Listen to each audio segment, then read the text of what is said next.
दूसरा मैंने उसी दिन तय किया, मैंने कहा जितने इलीगल एक्टिविटीज हैं, जितने इलीगल स्लॉटर हाउसेज चलते हैं, ये सब बंद करना है। जिन माफियाज ने किसी गरीब की, किसी कमजोर की, किसी व्यापारी की, किसी उद्यमी की लैंड पर जबरन कब्जा किया है, अगले 24 घंटे के अंदर ये सब हटता हुआ दिखाई देना चाहिए और इसके बाद फिर आपकी कार्रवाई भी इसके बाद प्रारंभ हो जाना चाहिए। 1.5 लाख से अधिक भर्तियां हम लोगों ने की, लेकिन भर्ती की प्रक्रिया इतनी पारदर्शी थी, किसी को उंगली उठाने का अवसर भी नहीं मिला। गोरखपुर में एक फ्लाइट जाती थी दिल्ली से और वह भी कभी कभी जाती थी। मुझे जब संसद सत्र में आना होता था दिल्ली, तो पहले 4 घंटे मुझे गोरखपुर से लखनऊ जाने में लगते थे, फिर गोरखपुर से दिल्ली आता था। ऐसे दिल्ली से अगर मुझे अचानक आना होता था तो पहले लखनऊ आता था, लखनऊ से 4 घंटे की दूरी तय करके तब गोरखपुर पहुंचता था। आज गोरखपुर से न केवल दिल्ली के लिए, मुंबई के लिए, कोलकाता के लिए, बेंगलुरु के लिए, हैदराबाद के लिए, अहमदाबाद के लिए, प्रयागराज के लिए 14 फ्लाइट गोरखपुर से चल रही हैं। सामान्यतः हमेशा लोग आते हैं, भाषण करते हैं, सब कुछ होता है, लेकिन संकट के समय कौन हमारे साथ खड़ा हो सकता है, यह हमारी कसौटी का मानक बनता है। मेरा यह मानना था कि, और हम सब इस बात को मान सकते हैं कि इस सदी का सबसे बड़ा संकट आया था, और खास तौर पर प्रवासियों पर, जब इस सदी की सबसे बड़ी महामारी आई थी।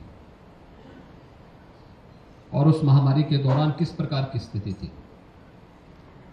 उत्तर प्रदेश देश का एकमात्र राज्य था जिसने अपने यहां से पलायन नहीं होने दिया, लेकिन उत्तर प्रदेश के हर एक प्रवासी के लिए अपने द्वार भी खोले और उनके गंतव्य तक पहुंचाने के साथ साथ उन्हें हर प्रकार का सहयोग करने में अपना योगदान दिया। लोग बहुत सारी चर्चाएं करते थे, लेकिन हम आभारी हैं प्रधानमंत्री मोदी जी के, जिनके मार्गदर्शन और प्रेरणा से हम लोगों ने उस समय 40 लाख प्रवासी उत्तर प्रदेश के अंदर आए थे। सभी लोग चिंतित थे, कहां जाएंगे, क्या करेंगे, आप क्यों ऐसा काम कर रहे हैं, अपने ऊपर ये सब बवाल क्यों लेना चाहते हैं। मैंने कहा उत्तर प्रदेश के हैं और उनका उत्तर प्रदेश से पूरा अधिकार है, और जो कुछ हमारे पास होगा हम हर संभव उनकी मदद करेंगे। और मुझे प्रसन्नता है कि हर एक प्रवासी उत्तर प्रदेश वासी ने पूरा अनुशासन का ध्यान रखा, उत्तर प्रदेश शासन की सुविधा को सिर आंखों पर रख करके, और फिर हमारे साथ मिलकर के उत्तर प्रदेश के अंदर कोरोना प्रबंधन का एक बेहतरीन उदाहरण प्रस्तुत किया, जो देश के अंदर एक मॉडल भी बना। हम संकट के साथी हैं, चुनौतियां आने पर हम पलायन नहीं करते, उसका मुकाबला करते हैं।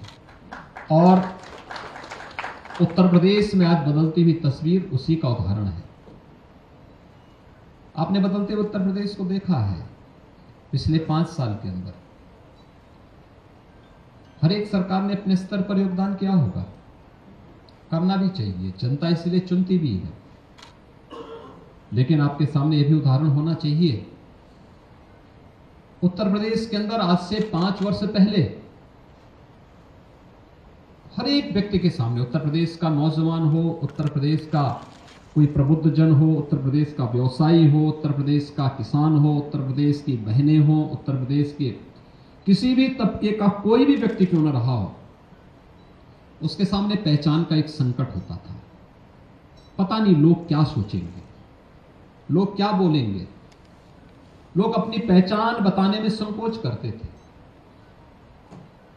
लेकिन आज मैं कह सकता हूं कि आप देश के अंदर भी और दुनिया के अंदर जहां कहीं भी जाएंगे, उत्तर प्रदेश आपको, उत्तर प्रदेश की पहचान से आप भी गौरवान्वित होते होंगे, और उत्तर प्रदेश के नाम पर मिल रहे सम्मान से हर व्यक्ति इस बात को कहता है कि हां, उत्तर प्रदेश ने कुछ नया किया है और करना चाहता है। ये पिछले 5 वर्षों के अंदर प्रधानमंत्री मोदी जी के नेतृत्व में, उनके मार्गदर्शन में जो कुछ प्रयास हम लोगों ने किए, उस सेक्टर में, किसी एक पे नहीं, हर एक सेक्टर में हम लोगों ने काम किया, बिना भेदभाव के काम किया। सेंट्रल गवर्नमेंट की फ्लैगशिप स्कीम हो, हमने प्रभावी ढंग से लागू किया, बिना भेदभाव के हर तबके को उसका लाभ दिया। कोई ये नहीं कह सकता कि हमने किसी के साथ जाति, मत, मजहब, क्षेत्र, भाषा के आधार पर कोई भेदभाव किया हो। कोई हमसे ये नहीं कह सकता कि हमने पिक एंड चूज किया हो, कभी नहीं हो सकता। मेरा यह मानना है सार्वजनिक जीवन में हम अपने मूल्यों और आदर्शों के अनुसार, अपनी विचारधारा के अनुसार चुनाव में जाते हैं, लेकिन राजनीति के उन मूल्यों और सिद्धांतों पर भी हम विश्वास करते हैं जो भारत की लोकतांत्रिक परंपरा ने हम सबको बताया है। बिना भेदभाव के शासन की योजना का लाभ हर एक तबके को देना, बिना भेदभाव के शासन की योजना को हर एक व्यक्ति तक पहुंचाना, और इस कार्य को हम लोगों ने पूरी प्रतिबद्धता के साथ लागू करने का कार्य किया।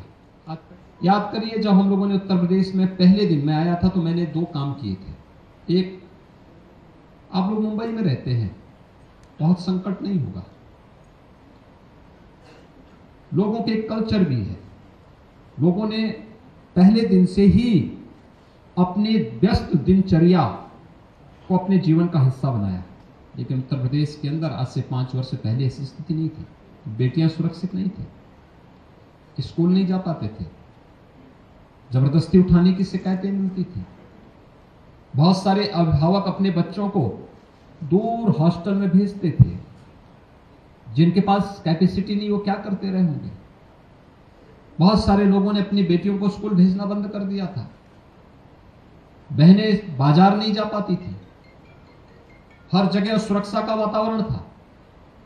तो मैंने आने पर 2 काम किए थे। एक, कि बहन और बेटियों की सुरक्षा की गारंटी होनी चाहिए, और दूसरा कि इल्लीगल कोई भी कार्य नहीं होगा। और अगले 24 घंटे के अंदर मैंने उसे प्रभावी ढंग से लागू करने का है कि भाई देखो, एक तो उत्तर प्रदेश के अंदर हर एक स्तर पर आप कार्रवाई करिए। अगर कहीं भी मेरे सामने शिकायत आई, किसी बेटी, किसी बहन की ओर से शिकायत आई कि हमारे आवागमन में, हमारी स्वतंत्रता में इस व्यक्ति ने या फलानी स्थान पर ये हुआ है, बाधा पहुंची है, सुरक्षा खतरे में है, तो वहां पर सबकी हम जवाबदेही तय करेंगे। एक अभियान चला। दूसरा, मैंने उसी दिन तय किया, मैंने कहा जितने इलीगल एक्टिविटीज हैं, एक, जितने इलीगल स्लॉटर हाउसेस चलते हैं, ये सब बंद कर डालो। और साथ साथ जिन माफियाज ने किसी गरीब की, किसी कमजोर की, किसी व्यापारी की, किसी उद्यमी की लैंड पर जबरन कब्जा किया है, अगले 24 घंटे के अंदर ये सब हटता हुआ दिखाई देना चाहिए, और इसके बाद फिर आपकी कार्रवाई भी इसके बाद प्रारंभ हो जाना चाहिए। और आपने देखा होगा ये सब हटता हुआ दिखाई दिया होगा। जनता जनार्दन का यह आशीर्वाद इसलिए प्राप्त हुआ क्योंकि उसे लगा कि हाँ, इस परिवर्तन के साथ हमें भी सहभागी बनना है। कोरोना कालखंड में चुनाव हो रहा था, लोग बहुत सारी बातें करते थे, और मैं देखता था, कभी कभी मुझे बहुत सारे लोग कहते थे, जब मैंने महिला सुरक्षा को लेकर के अनेक कदम उठाए, लोग कहते थे सब क्या कर रहे हैं आप, हम कहां जी रहे हैं आप। बहुत सारे लोगों ने मेरी बातों को गलत तरीके से प्रस्तुत किया, लेकिन आश्चर्यजनक है, जब चुनाव हुए तो वही माताएं, वही बहनें और वही बेटियां बोलती थी कि हम लोग, ना हमारी कोई जाति है, ना मत है, ना मजहब है, हमारा वोट केवल कमल के फूल को जाएगा, बीजेपी को देंगे, मोदी जी को देंगे, योगी जी को देंगे। ये वही कहती थी।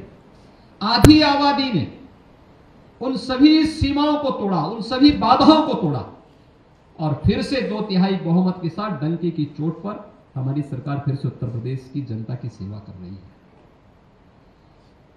आपने देखा होगा, पिछले 5.25 वर्ष के अंदर उत्तर प्रदेश के अंदर कोई दंगा नहीं हुआ, कोई दंगा नहीं तो हर दूसरे दिन एक दंगा होता था, पर्व और त्योहार नहीं मनाए जा सकते थे। और आज मैं जो आपको यहां आश्वस्त करने के लिए आया हूं, इसी बात को आश्वस्त करने के लिए, आप तो उत्तर प्रदेश ने आज कानून व्यवस्था के एक बेहतरीन मॉडल खड़ा किया है। हमने इसके लिए हमें रिफॉर्म करने पड़े, पुलिस फोर्स का मॉडर्नाइजेशन करना पड़ा, 1.5 लाख से अधिक भर्तियां हम लोगों ने की, लेकिन भर्ती की प्रक्रिया इतनी पारदर्शी थी किसी को उंगली उठाने का अवसर भी नहीं मिला। हम लोग अब तक 5 लाख से अधिक युवाओं को सरकारी नौकरी दे चुके हैं। कोई उंगली नहीं उठा सकता कि किसी को जाति के नाम पर, मत या मजहब के आधार पर किसी के साथ भेदभाव हुआ हो। मैं बागपत में जाता था उससे पहले भी कि तो मैंने देखा एक गांव में, अब आश्चर्य करेंगे, यूपी पुलिस में 27 नौजवान भर्ती हुए थे। तो क्या वहां से हमारा प्रत्याशी हार जाएगा? कभी नहीं। और हम डंके की चोट पर वहां चुनाव जीते, सारे सर्वे फेल, हम चुनाव जीते थे। क्योंकि अगर पब्लिक ने हम पे विश्वास व्यक्त किया है तो हमारे विश्वास को भी वे नजरअंदाज नहीं करेंगे, और ये हुआ था। उत्तर प्रदेश के अंदर इस दौरान बहुत सारे परिवर्तन हुए। आपने देखा होगा इंफ्रास्ट्रक्चर डेवलपमेंट के लिए भी एक बेहतरीन कार्य हुआ हर एक स्तर पर। हर एक, हमने प्रदेश के अंदर, इससे पहले एक कहावत थी 17 के पहले उत्तर प्रदेश के बारे में कि जहां से अगर आप सड़क मार्ग से चलो, सड़कों पे गड्ढे दिखने लग जाएं या सायकाल अंधेरा हो जाए, मान के चलो उत्तर प्रदेश की सीमा प्रारंभ हो गई। आज इंटरस्टेट कनेक्टिविटी 4 लेन से जुड़ चुकी है। मुझे याद है 2017 के पहले गोरखपुर में एक फ्लाइट जाती थी दिल्ली से, और वह भी कभी कभी जाती थी।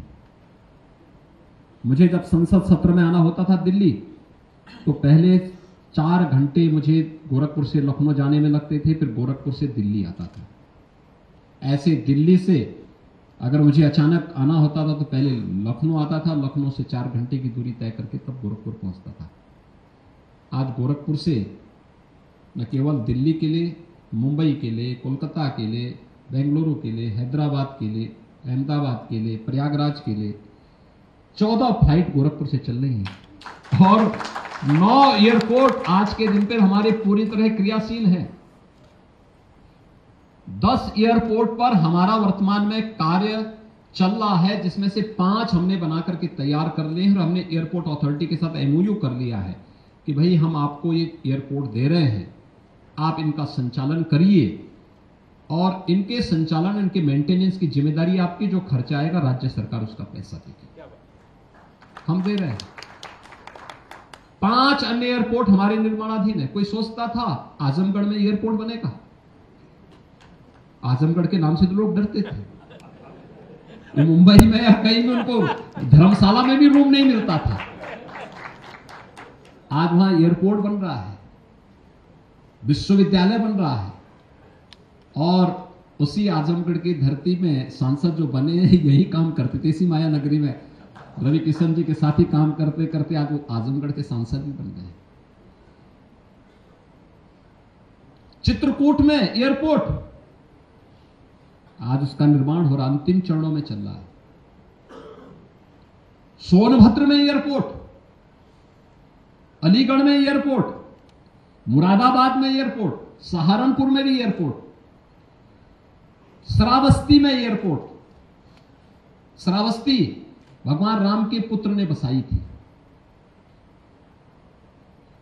और भगवान बुद्ध ने संन्यास के बाद अपने सर्वाधिक चातुर्मास यानी 36 वर्ष तक उन्होंने चातुर्मास श्रावस्ती में ही व्यतीत किए। सबसे महत्वपूर्ण है किसी भी औद्योगिक निवेश और विकास के लिए MSME का क्लस्टर, देश का सबसे अच्छा MSME का जो बेस है वो यूपी के पास है। 96 लाख MSME यूनिट है यूपी के पास, 96 लाख।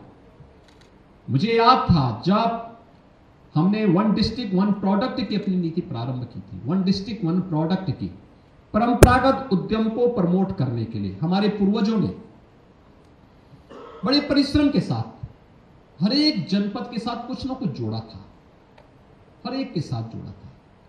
देखिए, उत्तर प्रदेश ऐसे ही ईश्वर की आराधना का और उनके अवतार की भूमि नहीं थी, वो पुरुषार्थ की भूमि रही है। पुरुषार्थ, लोगों ने परिश्रम से उत्तर प्रदेश को उत्तर प्रदेश बनाया। ईश्वरीय अवतार तभी वहां बार बार हुए। मां गंगा का आशीर्वाद और मां यमुना का आशीर्वाद तभी वहां प्राप्त हुआ। बाबा विश्वनाथ का धाम वहां इसीलिए बना क्योंकि उत्तर प्रदेश में उस प्रकार की पोटेंशियल थी। वहां के उद्यमियों ने, हमारे पूर्वजों ने उस प्रकार की मेहनत की। कौन ऐसा जनपद है जिसके पास अपनी परंपरागत पूंजी न हो? सूक्ष्म लघु मध्यम उद्यम क्षेत्र में कौन सा ऐसा जनपद है जिसके पास न हो? हर एक जनपद की। और उसी को हम लोगों ने 2018 में 1 डिस्ट्रिक्ट 1 प्रोडक्ट के रूप में प्रमोट किया था। आप आश्चर्य करेंगे, इसने हमारे एक्सपोर्ट को दुगना सिद्ध किया है। आज हम लोग लगभग 1,60,000 करोड़ रुपए का एक्सपोर्ट कर रहे हैं। इतना बड़ी पूंजी उत्तर प्रदेश एक्सपोर्ट करे, उत्तर प्रदेश एक्सपोर्ट प्रदेश के रूप में होगा। लैंडलॉक्ड प्रदेश की बात हो रही थी। अभी यहां पर जो बात की जा रही थी, पंकज जी के द्वारा जो बात बताई जा रही थी, हमने अब उत्तर प्रदेश के अंदर आदरणीय प्रधानमंत्री जी की कृपा और उनके मार्गदर्शन में आज आप देखते होंगे उत्तर प्रदेश के अंदर कैसे हम लोगों ने इस कार्यक्रम को आगे बढ़ाया बहुत बेहतरीन तरीके से। हमने इंफ्रास्ट्रक्चर, रोड इंफ्रास्ट्रक्चर दिया है, एयर कनेक्टिविटी भी दी है। देश के अंदर रेल का सबसे अच्छा नेटवर्क भी हमारे पास है। 16,000 किलोमीटर का रेल नेटवर्क है। Eastern and western dedicated freight corridor ये उत्तर प्रदेश से होकर के जाता है और इसका जंक्शन भी उत्तर प्रदेश के ही जेवर के पास है। लॉजिस्टिक हब के लिए वहां पर उत्तर प्रदेश के अंदर जो अपार संभावनाएं हैं, उन सब के साथ ही अब उत्तर प्रदेश ने लैंड लॉक्ड स्टेट की अपनी इस धारणा को भी समाप्त करते हुए हमारे पास जो नदियां हैं, इनको हम लोगों ने वाटर वे के रूप में उपयोग करना प्रारंभ कर दिया है। हल्दिया से वाराणसी के बीच इस पे हम लोगों ने अपनी कार्गो सेवा प्रारंभ कर दी है और अब तो पैसेंजर भी इसमें चलने प्रारंभ हो गए। 13 जनवरी को आदरणीय प्रधानमंत्री जी शुभारंभ करेंगे दुनिया के सबसे बड़े क्रूज का, जो वाराणसी से डिब्रूगढ़ जाएगा। इलेक्ट्रिक व्हीकल के क्षेत्र में, किसी भी अन्य सेक्टर में, आईटीएस के क्षेत्र में, हम किसी भी क्षेत्र में जाकर के अपने निवेश की उन संभावनाओं को आगे बढ़ा सकते हैं। और मेरा मानना है हर एक पूंजी हमारे लिए निवेश है। कोई अच्छा विश्वविद्यालय खोलता है, मेडिकल कॉलेज खोलता है, कोई अच्छा सेंटर खोलता है, स्टार्टअप प्रारंभ करता है, ये हमारे लिए एक निवेश है। हम हर एक उस निवेशक का स्वागत करेंगे और उत्तर प्रदेश ने उसके लिए पॉलिसीज बनाई है। उत्तर प्रदेश तो आज 1 डिस्ट्रिक्ट 1 मेडिकल कॉलेज की तरफ भी बढ़ चुका है। यानी आश्चर्य करेंगे कि 1947 से लेकर 2017 तक उत्तर प्रदेश में गवर्नमेंट मेडिकल कॉलेज केवल 12 बन पाए थे। 70 वर्षों में 12 मेडिकल कॉलेज, और 2017 से लेकर अब तक हम 35 गवर्नमेंट मेडिकल कॉलेज बना रहे हैं, 35। लेकिन अब हम लोगों ने कहा कि कुछ हम निजी क्षेत्र को भी इसमें जोड़ेंगे। पीपीपी मोड पे हमारी पॉलिसी आ चुकी है। हमारे जो 10 जनपद बचे थे, उन 10 जनपदों में से 6 जनपदों के लिए हमारे पास प्रस्ताव आ चुके। 4 जनपद बचे हैं जिस पर हम मेडिकल कॉलेज निर्माण के कार्यक्रम को आगे बढ़ा रहे हैं। और ये भी मेरा विश्वास है कि इस इन्वेस्टर समिट के साथ हम लोग उन जनपदों को भी कवर कर लेंगे।